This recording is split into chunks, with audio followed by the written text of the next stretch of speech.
I'm a makeup artist for the people. People who can't do makeup.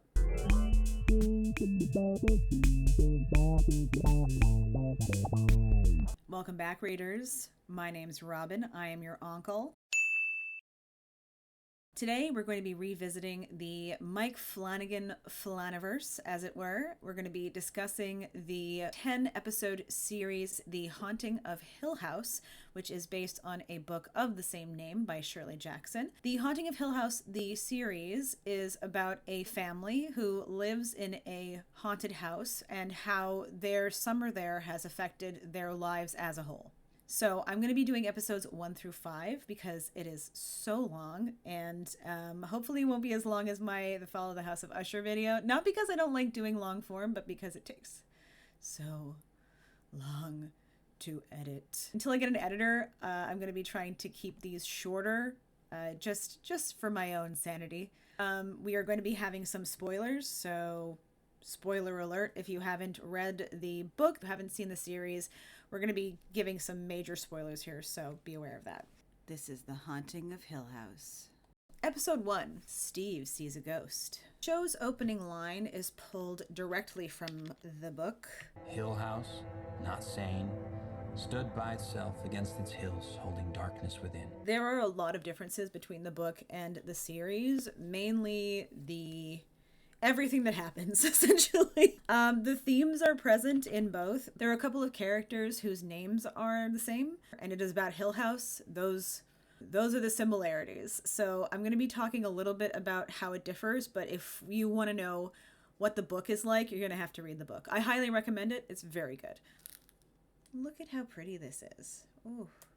I'm going to be using new brushes today. Prime your face. I almost forgot to prime my face.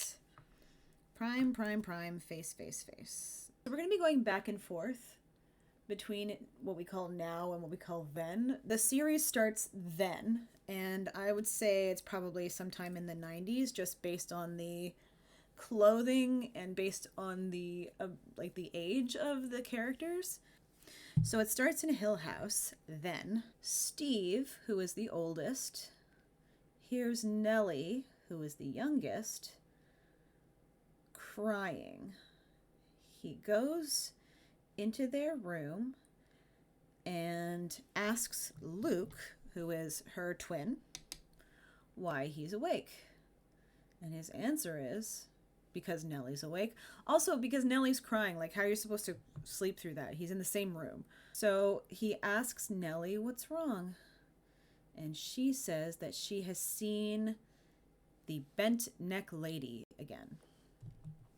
In comes Hugh, the dad, and he tells her sometimes when you have dreams, they can sometimes spill into the waking world. They are so full, like when you fill up a glass of water, they become so full that they spill into your waking life. And they call it a little spill. This is going to come back later. So Stephen goes back to bed, and Hugh hears Shirley, the second oldest, talking in her sleep. And hears her saying, Nellie is in the red room.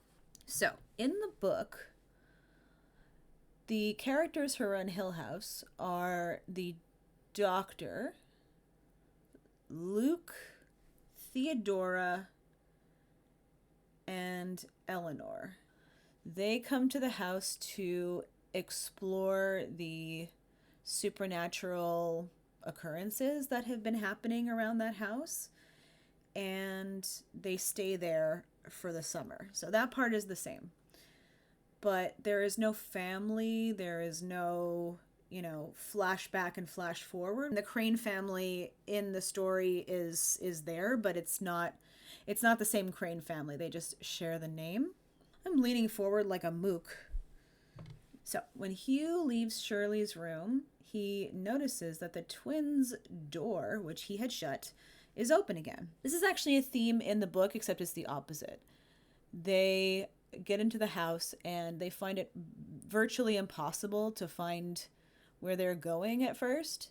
And they realize it's partially because a lot of rooms feed into other rooms. And so they go around one day and they open up all of the doors and they prop them open with various, paraphernalia, stools, tables, chairs, things like that. And then at the end of the day, they see that everything has gone back to normal. All of the doors are back to being shut. He closes the door again. And then Nellie wakes up and sees that the door has opened itself once again.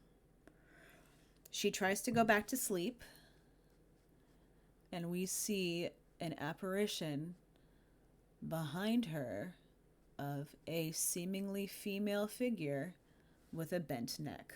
Now, it's present time. Stephen is visiting a woman who claims to have seen her dead husband, feeling water on her face and hearing a loud blaring horn at night. So I just did most of my eye makeup and I realized that the camera was not recording. So forgive me. I'm going to touch up my eyes a little bit just so you can see how I got here. Start this again. All right. Turns out that Steve is a famous author who has written books about different seemingly haunted sites in the form of nonfiction. And he is at this woman's house to get inspiration for one of his next books. He gets a call from Nell, which he ignores. So Nellie is in some kind of drawing room or conservatory trying to escape the bent neck lady because she doesn't want to see her again. And so they let her sleep in there, but the bent neck lady still finds her. We see some figure of a woman hovering above Nell with creepy, dark, the ring-like hair coming down on, not on her face exactly, but very close to. So she's like hovering right above. It's very creepy. Now, Shirley is a funeral director and is discussing funeral arrangements with one of her clients when she receives a call from Nell, and she ignores it as well. Then Mr. Dudley, who in the books was just this cantankerous old bastard, he's a little nicer in the series. He gives Shirley a skeleton key saying that the room that everyone's been trying to open, called the Red Room, should open with this key. So she brings it upstairs and she tries the door with Nellie, but it doesn't open. Shirley, Don't call me Shirley, frustrated, hits the door and they see moving around inside, which doesn't make sense because no one's been able to open the door since they moved in. Now, Shirley calls up Steve and tells him he needs to call Nell back. He lives on the West Coast with Nell, as does Luke, which we will get to eventually. But Shirley and Theo live on the East Coast, so they can't really get to her. So she tells Steve, A, you live near her, so you should give her a call, and B, you are the oldest, so it is your responsibility to, step up. Steve calls Nell, but it goes to voicemail.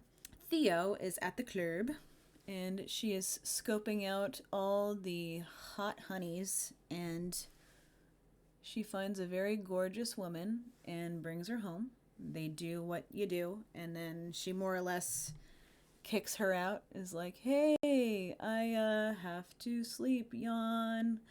I have to go to work in the morning. I really want you to leave, but I don't know how to say it without sounding like a dick. And so Trish, which is her name, Trish leaves her name and number and leaves. Hugh in Florida, the dad, gets a call from Nell and she tells him that she has seen the bent neck lady again. And he tells her to go straight to Steve's house. And then he gets ready to go to California to see her, to take care of her. But she's lying. She's not at her house. She's at Hill House. Then, the last night, Hugh goes into Steve's room and says, "We gotta go, buddy." But before they do, he closes the door and locks it. Something comes and starts turning at the knob, but is not able to get inside. Hugh turns to Steve and says, "I'm going to carry you. Do not open your eyes." And so he carries Steve. He starts running through the house. But Steve opens his eyes for just a moment and sees someone chasing after them. When they get outside, Luke is trying to come back in, saying that he saw Abigail in the window. We will come back to Abigail. Steve says that he saw Mom, and he was like, "That wasn't Mom." And Hugh drives away with the kids in the car without Olivia, the mom. Now, Hugh calls Steven. I'm going to be interchanging Steven with Steve. I know it's Steve. It's not even like there was a Steven in the book. I just really like the name Steven. Cut to Nell dancing barefoot in the house. At 3:03 or 12:03 if you're on the West Coast, each of the kids wakes up clutching their throat. Shirley says, "Nellie's in the red room." The next morning, Steve is able to explain away the woman's apparent view of her husband's apparition because A, there is a leak in the roof, and B, there's a stop sign that's missing on their corner. And at night, it seems like people have been getting into near accidents, and that was the sound that she heard. But he promises to be respectful and potentially make it into a book. He says he's probably going to take some liberties, which doesn't surprise me. Then Hugh is meeting with his attorney, and he's trying to get him to sell the house, but he says that he's not selling the house and that the Dudleys are going to stay on and that no one is going to go inside. We jump backwards in time where we meet Mrs. Dudley, who is explaining to Stephen that she does not live in the house. Neither of them do. They live on the edge of the property. And they say that line about how the Hills lived in the house alone in the night, in the dark. Anyone who's seen the movies or has read the book knows that that line is from the book. Mrs. Dudley is a bit touched in the book. She is very stern and she kind of talks like she's not used to speaking to human beings. She repeats a lot of the same stuff. In the night, in the dark. To the people who are visiting. Olivia comes in and asks Steve if he knows where his brother is. Steve says, "Have you checked the treehouse?" And she goes, "Very funny, mister." So, Steve goes to the treehouse and finds Luke, like he said, and tells him that Olivia is looking for him. In the treehouse, he sees a bunch of drawings of very creepy looking figures, and he asks Luke, "Where do you get the ideas of these drawings?" And he goes, "I don't know." "Yeah, you do." Now, Steve is heading into an apartment building, and he comes across Luke, who is apparently stealing his stuff. Luke says, "It's not what you think," and Steve says, "Good. I gotta keep the tablet, but I'll let you keep the camera and sell it, and I'll give you $200. And Luke is shivering. Steve says, "Are you cold?" And Luke goes, "Yeah." This will come back. Steve goes inside and sees Nell there, and he starts to tell her off, saying like, "Oh, you saw Luke stealing my stuff and you didn't say anything?" And then he gets a phone call from his dad, who says that Nell is dead. And he goes, "Well, that's impossible." "That's impossible!" And then the figure of Nell appears right in front of his face and starts to scream and turn more and more dead looking until he collapses on the ground and she disappears. Episode 2, Open Casket. Yesterday, 3:03 a.m., Boston. Shirley wakes up and says that Nellie is in the red room. Later on that day, Shirley meets with a family about their mother/mother-in-law who has passed away, and the open casket that they are going to do as a viewing.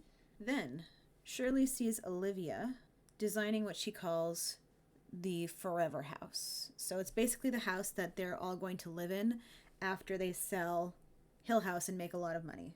Luke sees a girl standing in the forest and he waves to her. So in this episode, there's this subplot about kittens. Shirley finds a box of kittens and they essentially end up dying. I don't really want to go into it because it's sad and creepy and has nothing to do with the book, so I'm skipping it. Yesterday, Shirley has a model of the forever house in her office.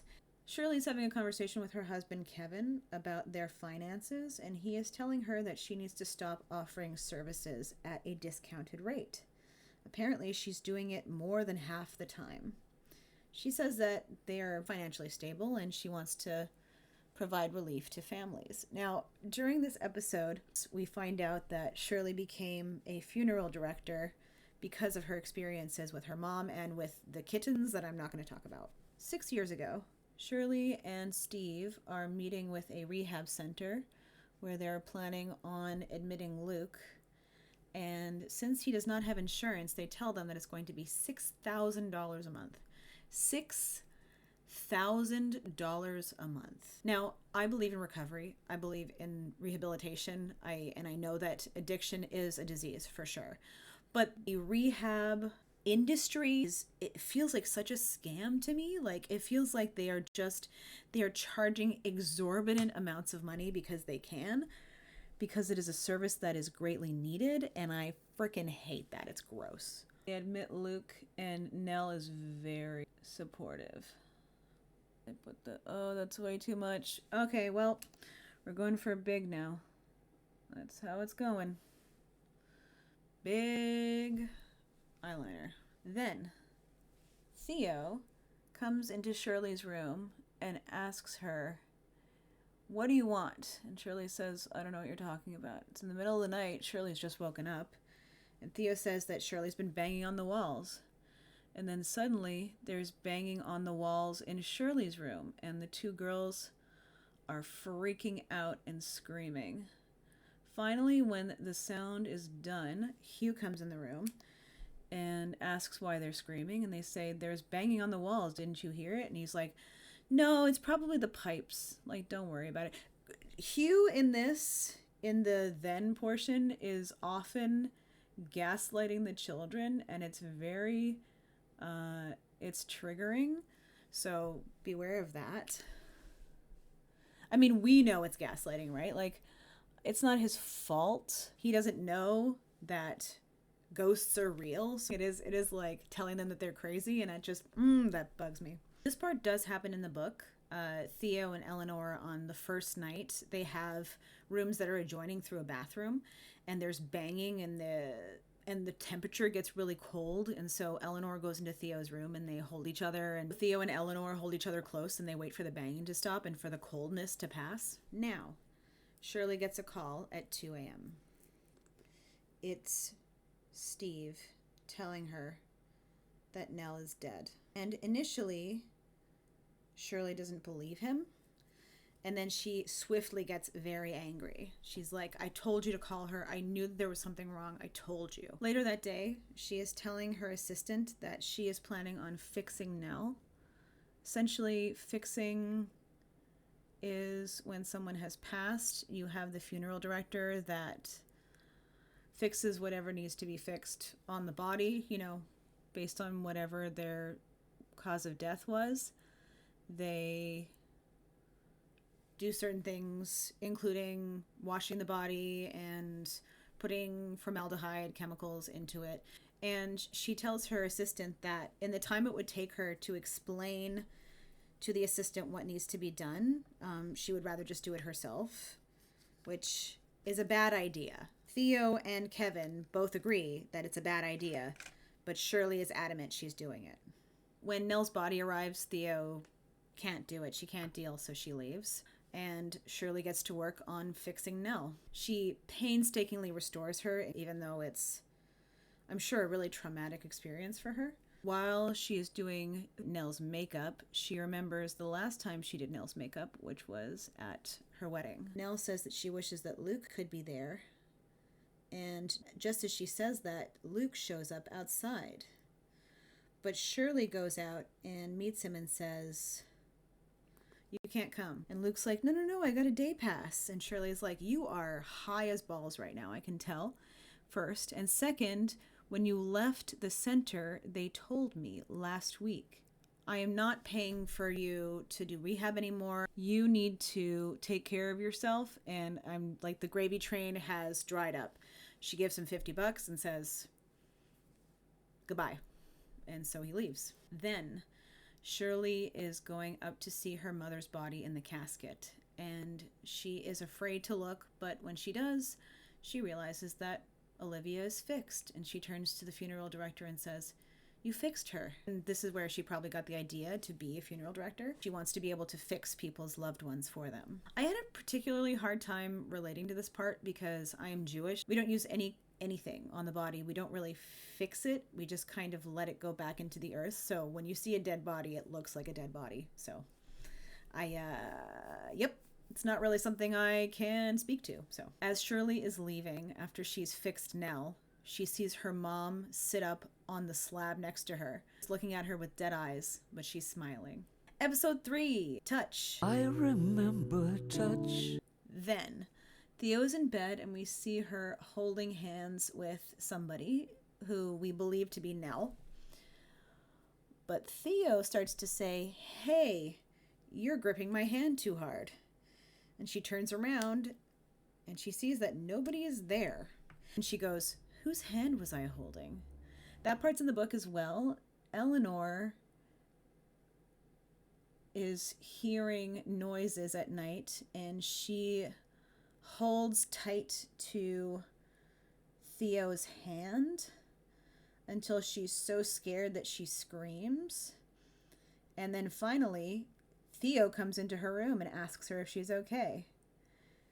And then she looks down and says, "Whose hand was I holding?" Okay, so this eyebrow looks great, and I'm going to try to emulate it on this side. I don't know.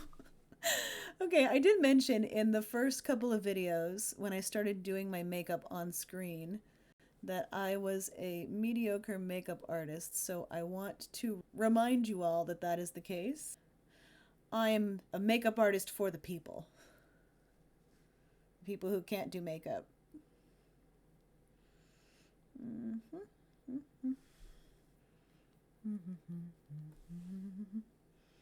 I will take it. All right, time to contour. Last week I noticed that when I was contouring this part, it did not get blended as much as I would like, so I am going to try to do that this time. Blend it a little better. Yesterday, Theo is having a session. She is a child psychologist. She's having a session with one of her patients who is talking about how she sees a man called Mr. Smiley who lives in the basement and who really scares her. Her foster parents don't seem to be too concerned. They're more concerned with her behavior at school. Then Theo is given a box by Hugh and told to throw it away. But she says, "I think there's something valuable inside here." So they open it and it turns out it is a very expensive bottle of wine. And Hugh says, "How did you know?" And she says, "Well, I just guessed." Theo goes into, I don't know what this room is. I thought the other one was a conservatory, but this really seems like one, like the statue room, whatever. She goes into the statue room. And Olivia is trying to convince Mrs. Dudley that there is a draft or that there's a specific spot which is very cold, but Mrs. Dudley can't feel it. And Theo says, "This whole house is cold." This is something that is in the book as well. As I mentioned, whenever there is some kind of happening going on in Hill House, at least Eleanor and Theodora, they don't say whether the other two feel it, but Theodora and Eleanor definitely do. And they know when something is finished because they no longer feel cold anymore. 6 years ago, Shirley, having been pissed about Steve writing a book about their childhood, has been called to Steve's place along with Theo and Nell. Presumably Luke is in rehab at this point. Or maybe he didn't call Luke because it's established at some point that he doesn't really trust Luke anymore because he's an addict. So maybe he just doesn't want to give him money for drugs. Could be either, frankly. He offers, since he says that he's making money off of their suffering, essentially, he says that, listen, it's all our money, so how about we all take some of it? So he offers them each 8%. Shirley tells him to kick rocks. Then Theo is dancing to Paula Abdul's Cold Hearted Snake. Great choice. She sees that someone is trying to turn the knob of the door. She goes over to it, and then the door makes a loud banging noise. But she writes it off and goes back to dancing. So I'm going to blend. I'm going to use a smaller brush. I wouldn't normally use a smaller brush, but I really want to blend this out right here. So I'm going to do that. That looks much better. Like, so much better. Now, Theo's in the club, and she sees Trish and totally blows her off. Then, Theo comes across Luke playing in the dumbwaiter, and he says he wants her to send him upstairs. So he gets in, and she presses the up button, but he ends up going into the basement instead. When he gets there, he sees a zombie-like creature crawling towards him, and he starts to scream. And at this point, Olivia and Hugh show up and are able to pull him back up, but his pajamas have been ripped. Now, Theo was sleeping. She notices that her blankets are being pulled down, and she looks at the end of the bed and she sees Mr. Smiley. At this point, Shirley is at the door. She lives in Shirley's guest house, and Shirley is coming to tell her that Nell has passed. So Shirley asks Theo what she should tell her kids about Nell's death. And Theo tells her to say the truth, that Nell killed herself. And Shirley says, well, what do I tell them if they ask why? Tell them you don't know. And Theo says that she's really pissed at Nell because she should know as well as anybody what someone committing suicide does to a family. It's kind of been teased out around this point that Olivia killed herself, but we haven't really gone too deep into that. Oh, my God. What a beat I'm doing today, y'all. Then Theo goes to Luke and asks him about the basement, and he says that Mom and Dad don't believe him about the basement. They don't believe him about Abigail. So Theo asks him some questions and is able to find that there is a secret entrance through the floor into what looks like a basement. Now, Theo, having just left Nell and Shirley, goes to her patient's house and asks the parents whether she can look at the basement. And while she's down there, she takes her gloves off and she touches various things until she touches the sofa and has a very violent reaction. While she's looking up at the ceiling, she sees where Mr. Smiley comes from. She shakes the husband's hand on the way out, and we see her calling presumably social services and the police. And the cops take the father away. It turns out that the books in the basement were ledgers for a bootlegging operation during Prohibition. So Olivia touches her hand and she sees her mother with her head split open and freaks out. A little later on, Olivia says that she can see things when she gets her headaches and that her mother had it too, Theo's grandmother. So what she does is she gives her a pair of gloves. Conceal, don't feel. I don't know if it's been clear up until this point. Theo can see things when she touches them with her bare hands, which is why she wears gloves all the time. Back to 6 years ago, Steve gives Theo $15,000 and she says she's going to use it to get her PhD. Now, Theo visits Nell's body and she decides to touch her. And she reacts not well. Trish comes over and she says that she's happy to be there, but she says that she's a little annoyed that Theo blew her off at the club. She says that maybe we should just talk, and Theo's like, okay, well, my patient was being molested by her father, so do you want to keep talking or do you want to come to bed? Then, the last night, Theo hears dogs outside, Hugh holding Nell and Luke's hands. He tells her to get them outside into the car, and he grabs her hand, and she sees flashes of different things. Ghosts, dead bodies, her mom, and she screams and says, don't touch me, don't touch me. Cut to, now, Theo and Trish touch me. Episode 4, the twin thing. Luke is talking to a girl named Abigail about how no one believes him that she exists. 2 days ago, Luke is in rehab and he's gotten his 3-month chip. Then, Hugh keeps telling him that there's no one in the basement. He offers to give him a bowler hat, which he calls a big boy hat, and he tells him that big boys can tell the difference between what's real and what's not real. See what I mean about that gaslighting? Olivia puts on a shawl and she can see the Hill family. She can see the mother and the father and the 2 kids, one of whom is in a wheelchair. And he was like, that's really specific, Olivia. And she mentions that at the top of the spiral staircase, there are ropes. And she's like, you need to pull those down because I can see bodies swinging from there. Foreshadowing, question mark. He says he'll get to it.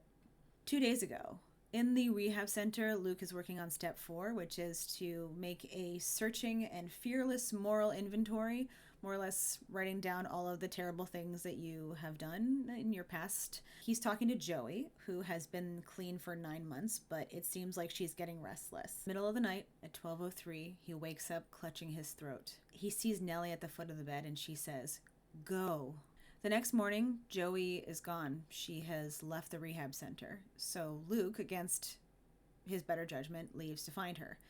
He goes to a place where you can see people are going to buy drugs, and so presumably he's hoping to catch her there. Then, Luke wakes up to the sound of dogs barking. He hears thumping and goes out into the hallway and sees a tall apparition, very tall. The man is opening the hallway doors, which is probably what happened on the first night when Nellie and Luke's door was open. He gasps before the ghost finally leaves, and so the ghost turns around and reaches under the bed, and Luke screams. Yesterday, Luke finally sees Joey. She's there buying heroin. He calls the rehab center and says that he's found her and that they want to come back, but they're not able to take him. They say, listen, like, you know the rules. We give beds to people who want to be here, and if you leave, you lose your spot. Like, sorry, bro, you did it to yourself. Joey asks if Luke's neck is okay because he's holding it, and he says, oh, I probably slept on it wrong. Joey asks why he went back for her. He says that his sister basically told him to. He says that since they're twins, you know, the twin thing, they've been in each other's heads since they were kids. They have, like, a really strong bond. He even tells a story about once when he broke his foot and Nell called him saying that her ankle went crazy. I'm fascinated by the idea of the twin thing. I know a couple of sets of twins, and I haven't really asked a lot about it because I think it's a little intrusive, but I'm so curious. If you're a twin and you experience the twin thing, put your comments down. I'm so curious. It's so interesting to me. So, as we know, at this point, Nell is dead. And so we start to see Luke having symptoms like stiffness, extreme cold, and he doesn't know why, but we do.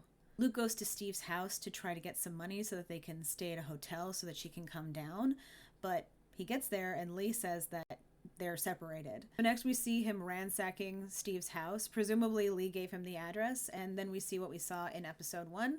He comes down and Steve gives him money and takes the tablet back. He gives Joey the money, and just before they're about to go to the hotel, she says that she's going to go take some heroin, and she dips out and she leaves him. So Luke is now homeless, hopeless, and broke. He stands over a barrel, warming up his hands, and he sees the man in a bowler hat. He gets beaten up and they steal his coat and shoes. So now he's walking around with no coat, no shoes. Freezing. So we see Luke's speech from 2 days ago when he got his 90-day chip, and he talks about his mom, who he's confirmed to us had killed herself. and how he always thought that she was going to come home. Things from his past started to haunt him, which is why he started doing drugs in the first place. He says that his family's never going to believe him that he got clean, and that's something that is a theme throughout the show, is when he's a kid, they don't believe him about the things that he sees, and when he's an adult, they don't believe him that he really wants to be in recovery. We see him outside walking back and forth, counting to 7. We keep seeing the man in the bowler hat, but we only see his back. That night, he calls the rehab center again. He says that he's so cold, he just needs somewhere to stay. He'll sleep on the floor, he doesn't care. And they ask where he is, and they say that they're going to go pick him up. Then, Nell is crying in bed. She says that she saw the bent neck lady again. Luke tells her about his secret for not being afraid. He says you need to count to 7. You may need to do it over and over again, but essentially the number 7 represents his family, the 5 kids, the mom, and the dad. That's why we've been seeing him counting to 7 this whole time. While waiting to get picked up, he's being very closely followed by the man in the hat, but it's always his back, and it's following him almost right up behind him. He finally turns around and sees that it's not a man, it's his mother. "Come home, my love." Finally, Steve comes to get him and tells him that Nell has passed away, that it was a suicide. And Luke says, no, it wasn't. Episode 5, Bent Neck Lady. Okay, I'm going to stop here and tell you guys that if you have not seen the series and you want to, watch it before we go into episode 5, because here's where we get into the nitty gritty, and I think it's going to ruin it for you if you don't watch it first. So go watch it and then come back. Then Nell is sleeping in bed when we see a figure of a woman at the edge of her bed with a bent neck that starts screaming bloody murder. Then we see Nell lying on that couch with the lady hovering above her, but this time we hear something. We hear something being uttered, but we can't quite make it out. Flash forward. We don't know when, but it's adult Nell talking to a sleep tech named Arthur about what she has been experiencing. And he says that it's called sleep paralysis and that it's actually quite common. It's a real condition where you wake up before your brain has woken up your motor functions, so you are paralyzed even though you're awake. And sometimes, because you're so close to your sleeping, you can sometimes see nightmares or dreams while you are awake, which Arthur tells her, and she says, "Oh, a little spill." She seems really relieved that someone is actually able to tell her that there's something going on and there might be something to be done, because her GP basically told her not to watch TV before bed. This is an extremely common occurrence for people who have chronic illness or chronic pain. They go to doctors for real problems, and the doctors basically say, like, well, we couldn't find anything, so I guess you're just going to be, miserable forever. Or they're written off because it's something that they haven't seen before or something that they don't understand. I am there with you. At least I live in Canada, so the doctors that I'm going to see that don't help me at least don't charge me for it. So Arthur asks her if she drinks coffee, and she's like, "Are you inviting me to coffee?" Like, real main character energy. And he's like, "No, it's for the study." And she's like, oh no. No, I was going to wait until after to ask you to coffee. And then we see this beautiful montage of them falling in love and him proposing, and then at their wedding. They have such chemistry. I love them together. Like, they were presumably only in scenes together for like a maximum of like 25 minutes, but they have such good chemistry. I love them. Victoria Pedretti, I really like her. I saw her in You. That's the first time I ever saw her in something, and I think that she's amazing. I will come back to You, I promise. I did so much editing, and I hate Joe Goldberg's stupid face. Not Penn Badgley. Penn Badgley's great, but Joe is just the fucking worst. We flash a little bit forward, and Nell is having a bout of sleep paralysis. He turns on the light, he talks her through it, and it's beautiful. Like, she comes out of it, and he's so supportive, and he's so kind, and I just really love it. So of course, because this is a horror and because they're both super happy, you know what's going to happen. She has another attack, and he gets up to turn on the light, but something's wrong. He collapses to the floor. She's still paralyzed, and she looks over and she sees the bent neck lady's back. It turns out that Arthur had an aneurysm, but I think that she is convinced that the bent neck lady had something to do with it. Then Nell is playing in her toy room, and she finds a tea set, and it's covered in stars. So she shows Mrs. Dudley, and Mrs. Dudley's like, oh, that's what she meant by cup of stars. Hazel, Mrs. Hill, was getting older in years, and she basically was bedridden, and she was saying how Jacqueline, her daughter, needed her cup of stars. So this part's actually in the book. Eleanor talks about how she wants to have a cup of stars, and Theodora says, "You better get your cup of stars, girl. Go on, girl. Get your cup of stars, girl." So Nell goes to watch the tea set, and Olivia comes in, and she's pissed off, and she shows Nell that on one of the walls with the wallpaper that is being torn down, it says Nell in chalk. I thought this was written in crayon, but it turns out it's red chalk. Anyway, she says that this is a house that they're restoring, and she doesn't want her children coming in and ruining the walls. And Nell's like, "I wouldn't write my name on the wall." Theo comes in, and she asks what's going on, and they tell her, and she's like, well, and Nell says that she didn't write her name on the wall, so she probably didn't do it. Olivia's like, you know what, just clean it up, I don't want to see it. So Theo touches it, and Nell says, I didn't do it, and Theo goes, I know. But they pull down some more of the wallpaper, and they realize it doesn't say Nell, it says, "Come home, Nell."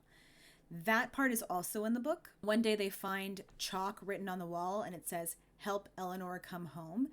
Theodora accuses Eleanor of being the one to write it, but she didn't. And this is kind of where the first rift starts, where Theodora starts to be cruel to Eleanor, and Eleanor starts to feel isolated. And it's kind of the first sort of crack in the foundation of how Eleanor is going to eventually feel towards the end of the book. Flash forward again, it's probably about 90 days ago when Nell is dropping Luke off at the rehab center. But before she does, he says that he needs her to buy him heroin. He owes the dealer money, so Nell not only has to bring him to get heroin, she has to buy it herself. As he's injecting it, she looks outside, and there's the bent neck lady. So Nell goes home and dumps all of her medication. This is not advisable. Please talk to your doctor if you want to get off medication. They can help you do it. Do not go cold turkey. This is a terrible idea. Some medications, if you go cold turkey, you can literally die. Seriously, seriously. Theo is coming over to visit. As you may remember, Theo lives in Boston with Shirley, and she's like, all right, let's go to the beach. And Nell's like, no, you have to do what you promised. So Theo touches Arthur's pillow and says that there's nothing, and she touches around the room and says that there's nothing. And then Nell forces her to touch the spot where Arthur died, and Theo freaks out, and they have a huge fight, and Theo storms out. Nell crashes one of Steve's book readings and says that he doesn't really believe in any of the stuff that he writes about, and that he stole stories from her and her siblings, and that he's basically a fraud. And then she happily goes and tells her therapist about it, and he's like, do you think that was constructive? Well, you told me to confront my past. And he's like, that's not what I mean. Anytime we try to talk about anything about your past, it always comes back to Hill House. And she goes, well, there's a really good reason for that. How could a house that's just a collection of bricks and glass and wood have such an effect on you? She's like, you've never been there. And he's like, yeah, well, neither have you in 20 years. I bet you if you were to go back now, it wouldn't hold that much power. Girl, do not listen to this. She decides to go back to the house. So she goes to Massachusetts and stays at the same motel that Hugh brought them to that last night. He left them all in the motel and then went back to go get Olivia. Nell has another bout of sleep paralysis, and she sees Luke on the ceiling, they wanna get mine, presumably ODing. If you remember, she called Shirley and said she was worried about Luke. This was why. She goes to get a bottle of water and turns around, and she sees the bent neck lady again. She goes to sit on the bed in the motel, and the day just kind of passes her by, and she says, well, it's the same at night. It's fine. I'm just going to go to the house. We see her call her dad and lie and say that she's at home, but she's not. She's at Hill House. I failed to mention earlier that Olivia would say when the kids would go outside, when I switch on and off the porch light, it means it's time to come home. And so Nell, arriving at Hill House, sees the porch light flash on and off. It's time to come home, Nell. She goes inside the house and sees her family. Everybody is there and supportive. She sees Olivia writing "Welcome home, Nell" on the wall. And Olivia tells her to dress for bed. So Nell puts on one of Olivia's dresses and goes down, and she sees all of her family there. Everybody's ready to reconcile. Everyone tells her that she is right and that everything is okay. And then suddenly there's Arthur. So she starts dancing with him, and that's why she's dancing absently when we see her in episode 1, because she is hallucinating, or the house is making her see Arthur. And then Olivia starts going up the spiral staircase with the tea set and says, we're going to have a tea party. So Nell follows her up there, and when they get up there, Olivia takes off her locket and puts it on Nell's neck. And Nell suddenly realizes that there's something wrong. She turns around and sees that she has a noose around her neck and that she is holding onto the outside of the cage. And she says to her mom, "Mom?" And her mom touches her on the forehead and says, "It's time to wake up, sweetheart." And she falls and breaks her neck. And then we see the most sort of tragic reveal. As she falls, she continues to fall backwards through her own timeline, where it turns out that she is the bent neck lady. You see her watching herself fall on the ground when she's in the motel. You see her watching herself in the car when Luke is shooting up drugs. You see her watching herself when she's a child. And when we heard the bent neck lady utter something, it was Nell saying, "No, no, no, no, no." And then finally, the first time Nell sees herself as the bent neck lady, and she lets out a blood-curdling scream. That is the end of episodes 1 through 5 of The Haunting of Hill House. So in the book, the spiral staircase is in the library, and there is someone who killed themselves up there, and Eleanor can't bring herself to go through the threshold into the room. And I thought it was because of foreshadowing, because she was going to end up killing herself up in the rafters, because at other times that she's in the house, she's trying to find the tower, she's trying to look for it, and it feels to me very foreshadow-y, but she just climbs up there and then they bring her back down, and then she kills herself by driving into a tree. I was very disappointed. Thank you for liking and subscribing. If you want to support me further, please check out my Linktree, buy me a coffee if you like. Really appreciate it. Next time I will be coming back with episodes 6 through 10, and in the meantime, be queer, read books. Bye.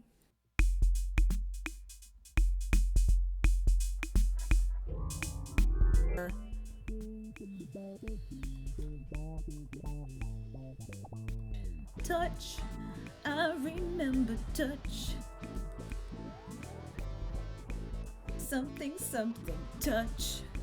When it's in a bar, and where do I begin?